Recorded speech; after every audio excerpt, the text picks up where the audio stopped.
Thank you for joining us today at Homestead for Life. Today we are making beef stew. We're canning beef stew in our Carey electric canner. Pretty simple process. And don't quote me on the recipe because stews and things are very, very forgiving. And it's all your preference, what recipe you want. So find one that's tried and true that you've been using forever, can it. I will suggest if it's a recipe that you normally make to eat fresh, be a little more conservative on your spices because canning will supercharge them. But otherwise, whatever you put in a normal stew, you can put in your canned stew. So here we go. So what we have here, we've got our beef stew meat from the butcher. We've got our peeled and diced, chopped up, whatever potatoes, our chopped up carrots, diced onion, diced garlic, diced celery. I've got salt. So a lot of canning recipes are very specific about canning salt. The reason for that is your other types of salt are going to have more additives, maybe more minerals. They're going to make your canning jars more cloudy. Our potatoes are going to do that anyway. So use whatever salt you want. I put a little bit of thyme and a little bit of ground black pepper in my stew, but these are personal preferences. The same as the celery and the garlic. Those aren't everybody ingredients. Meat and potatoes pretty much are. Everything else is pretty flexible. We've got our hot canning jars, our rings, our lids are simmering away in their little pot back there. I've got water boiling on the stove, my canning funnel, jar grabber, little measuring spoon thingy, and my jar stabber thingy. So we're ready to go. The last thing that we had prepped already, I didn't mention, we already have our canner with hot water. We've got about 12 cups of water in there. And so we are going to start with our chopped meat. So I'm going to take the pieces that have less fat in them, just because the fatty bits are going to, or could potentially cause issues with your seal. The grease will float up, get between your lid and your rim. No bueno, right? So the fattier chunks are going to go back in there, and those are going to go in my gonna eat now cooked stew, which has all these same ingredients. It's just not getting canned first. Because if I already have the ingredients ready, why not? So roughly the same amount of meat in each, your personal preference. Now, if you were with me for one of my other canning recipes, I think we made chicken soup. And we made the soup first and then we canned it, which is totally legit and you can do. But the problem with that is the end result was mostly water, which is not what we wanted. So I prefer this method so I know that there's plenty of potatoes. There's plenty of each of my ingredients going in each jar. They're about equal. So now we're going to move on to our potatoes. All right, potatoes are next. What stew is complete without a handful of potatoes, or 5? So potatoes, I mentioned, are peeled and cut up. So the reason you traditionally only can with peeled potatoes is about the bacteria. So the concern is that essentially you can never get potatoes clean enough, or root vegetables in general clean enough, and there's still going to be bacteria in them. So you wash your potatoes and carrots, you peel them, and then you add them to your canning jars. So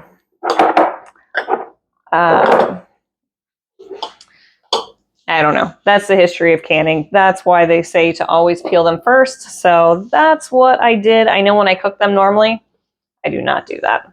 For one, I'm too lazy to peel them. For two, there's a lot of nutritional value in the skins on your vegetables, whether it's potatoes, carrots, whatever. And I would hate to lose out on all that nutrition. But probably something in the canning process, and having it stored for a long time may exacerbate that concern. So, so we peeled them. All right, so moving on to our peeled and cut up carrots. Don't look too closely. These are totally chopped up baby carrots because that's what I had because I'm lazy, and they are already in small pieces for me. So if they weren't going in canning jars, they would have gone into the crock pot or the Instant Pot full size.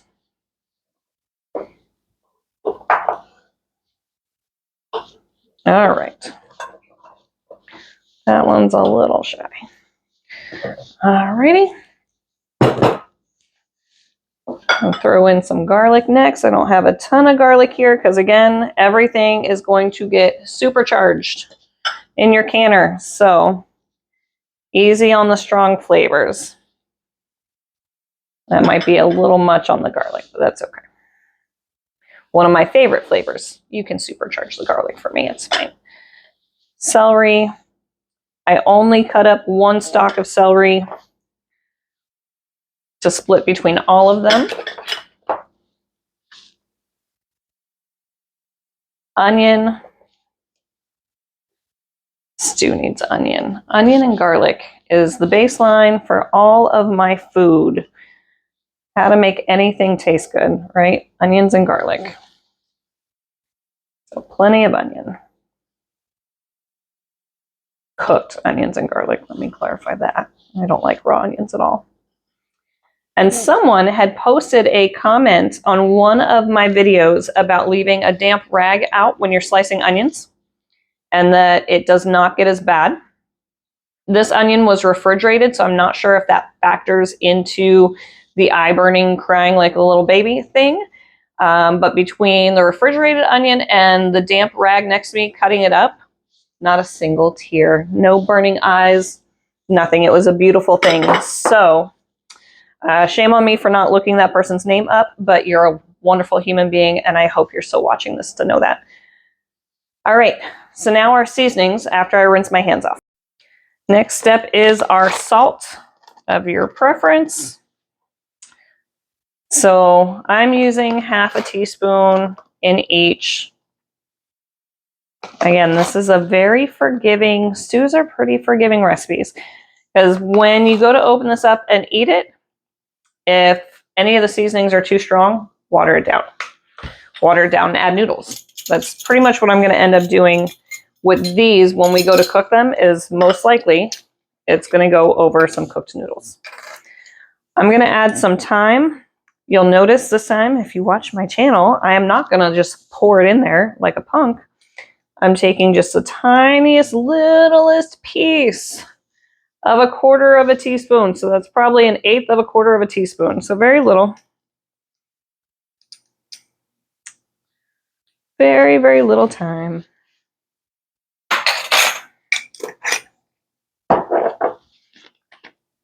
And then just a couple shakes of pepper. All right. So we've got all the stuff. Now we are going to add water. We're going to fill the water within 1 inch headspace. So at the end of this, we should have 1 inch of air at the top of this. Actually, not too bad. So, and the hot water is going to move all your seasonings around in your jar, which is fine.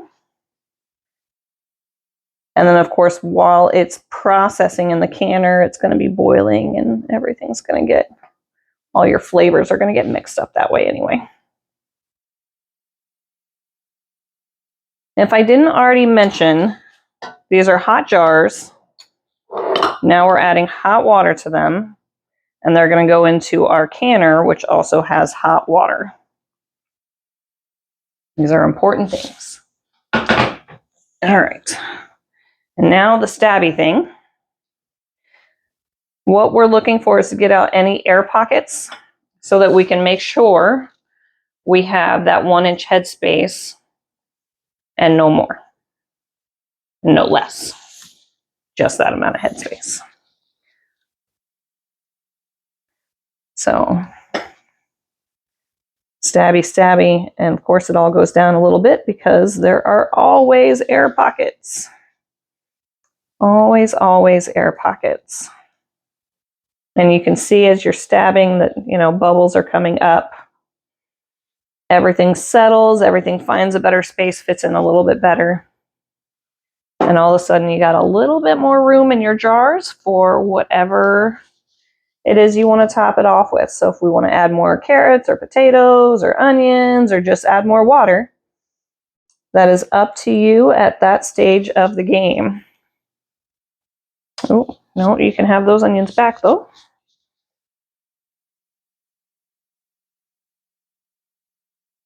And those. And that is why we wash our counters before we start any project, any canning project, because I am a mess. I am a slob, just the way it is. All right. I think we've done enough stabbing. Did I get down to the meat on all of them? Get all the bubbles out of the meat? We've made some room in each of them, not just because I'm throwing onions around like confetti. All right, so to fill that space, some of them have more space than others. And then we're going to measure it with our canning funnel that I haven't used for anything else in this process. 1 inch, 1 inch, 1 inch, 1 inch, 1 inch. I eyeballed pretty good on this one. The 1 inch is pretty easy because it's usually the bottom of the rim. It's when you're having to do the 1/2 inch or the 1/4 inch. Those are when I'm really grateful for that funnel. All right, so next step is to clean the rims of your jars. The downside to using the funnel, you can almost guarantee you have spilled things on the rims of the jars. I think I've already wiped off some pepper. Who knows what else that I just can't see and tell. But all nice and clean. And then we grab our lids from our simmering water back here.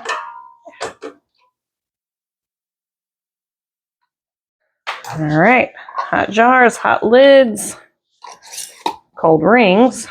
We're just going to finger tighten these.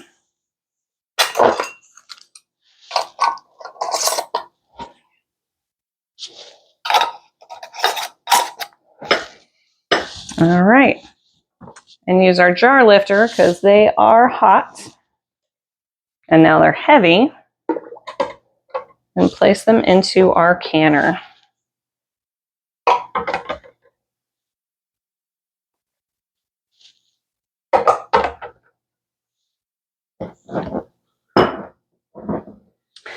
Alrighty, so you fit in here a minute ago. Come on, there we go.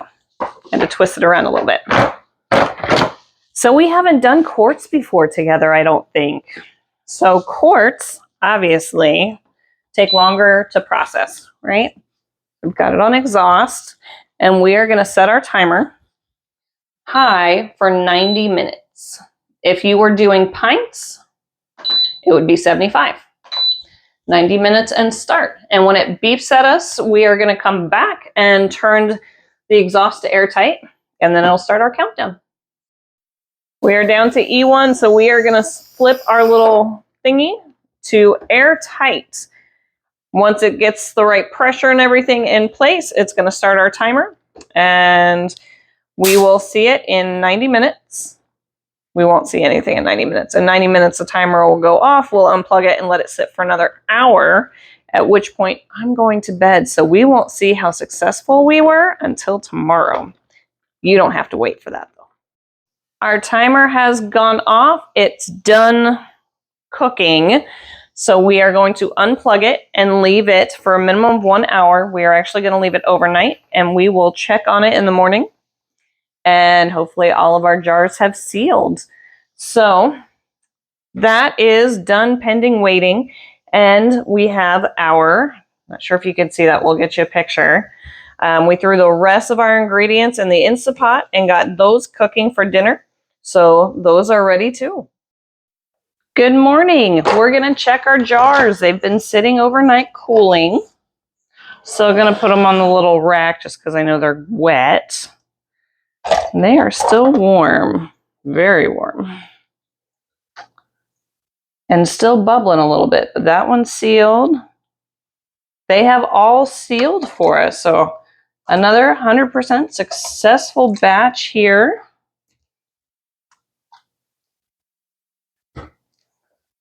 And that's it. We've got our beef stew. Thank you for joining us today at Homestead for Life. Please like and subscribe to our channel.